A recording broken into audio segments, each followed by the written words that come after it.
வணக்கம் friends, welcome to my channel advice Alamelu. எல்லாரும் ஹெல்த்தியாக இருப்பீங்கன்னு நம்புகிறேன்.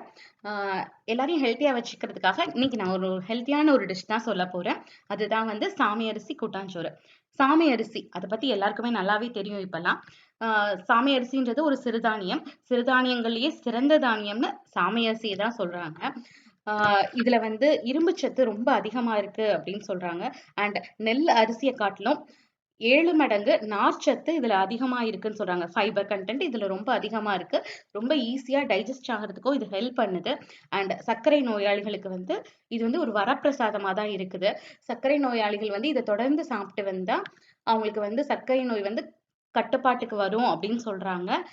வராமலும் தடுக்க முடியும் அப்படின்றத வந்து நான் சொல்றாங்க. இதை நான் படிச்சு தெரிஞ்சுக்கிட்டேன். ஸோ இதை நம்ம எப்படி ஈஸியா சமைக்கலாம் அப்படின்றது தான் நான் இன்னைக்கு சொல்ல போறேன்.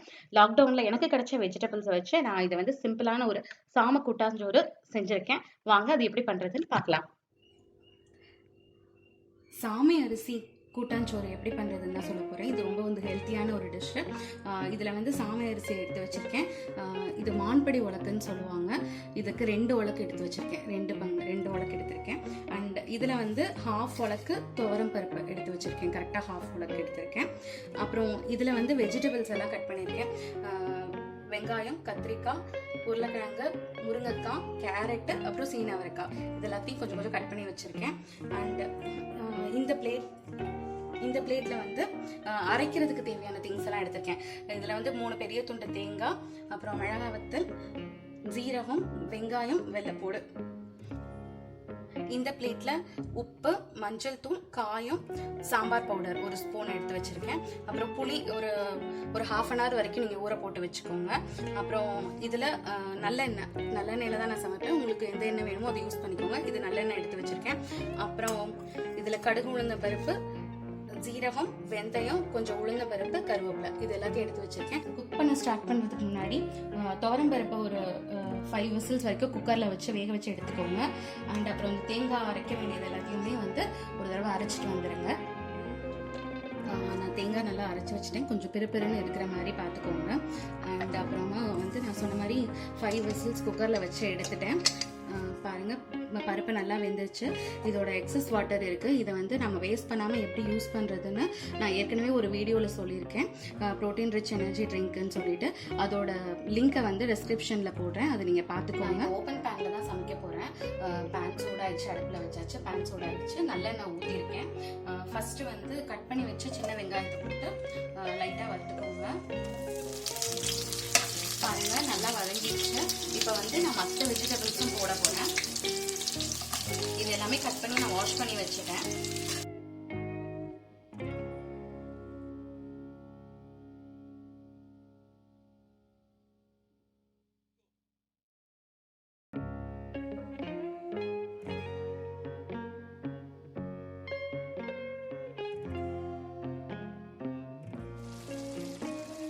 பாருங்க, காயெல்லாம் ஓரளவுக்கு வெந்துருச்சு நல்லாவே.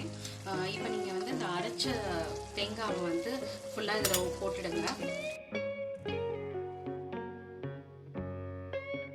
இப்போ தேங்காய் அரைச்சது நல்லா மிக்ஸ் ஆயிடுச்சு. நான் இந்த பவுலில் வந்து சாமை அரிசியை வந்து 3 தடவை அலசிட்டு ஃபில்டர் பண்ணி வச்சுருக்கேன். இதை நீங்கள் அப்படி இப்படி கலந்துடலாம்.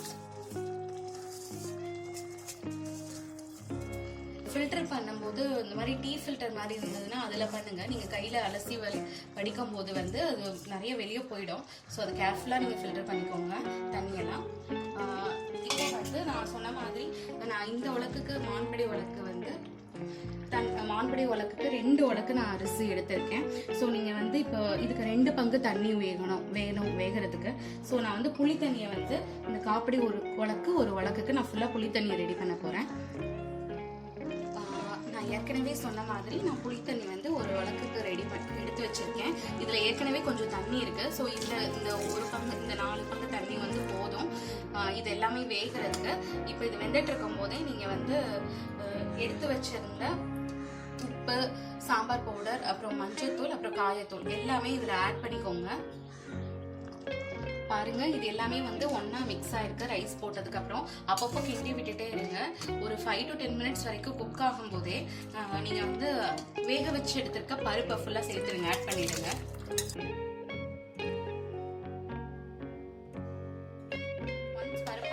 போது நல்லா மிக்ஸ் பண்ணிவிடுங்க. அப்படின்னா தான் அந்த ரைஸும் பருப்பும் ஒன்று போல் மிக்ஸ் ஆகி குக் ஆகும். வெயிட் பண்ணுங்கள் இது குக் ஆகிற வரைக்கும். இப்போ பார்த்தீங்கன்னா தெரியும் ரைஸ் ஓரளவுக்கு நல்லா வெந்தது, உங்களுக்கு டிஃப்ரென்ஸ் தெரியும் உள்ளே போடும்போது இருந்ததுக்கும் இப்போக்கும். இடையில கொஞ்சம் எண்ணெய் சேர்த்துக்கோங்க, நல்லெண்ணெயை ஊற்றிக்கோங்க. அப்படின்னா தான் கொஞ்சம் வாசனையாக இருக்கும், ரொம்ப டேஸ்டியாகவும் இருக்கும், அது கொஞ்சம் ஒட்டாமையும் இருக்கும். வெயிட் பண்ணுங்கள் ஃபுல்லாக குக் ஆகிற வரைக்கும். பாருங்கள் நல்லா குக் ஆகிடுச்சு, ரைஸும் நல்லா குக் ஆகிடுச்சு, பருப்பும் ஒன்று போல் மிக்ஸ் ஆகிடுச்சு. ஸோ இப்போ நான் வந்து ஏற்கனவே சொன்ன மாதிரி இங்கே தாளிக்கிறதுக்கு எல்லாம் எடுத்து வச்சுருக்கேன். ஸோ இதை வந்து நல்லெண்ணெயில் தாளித்து நீங்கள் அதில் போட்டுடலாம். பாருங்கள் சாம கூட்டாஞ்சோறு ரெடி ஆகிடுச்சு. பார்க்கவே ரொம்ப கலர்ஃபுல்லாக இருக்குது. நான் டேஸ்ட் பண்ணி பார்த்தேன், ரொம்பவே எம்மியாக இருக்குது, ரொம்ப ஹாட்டாக இருக்குது, ரொம்பவே நல்லாயிருக்கு. நீங்களும் ட்ரை பண்ணி பாருங்கள்.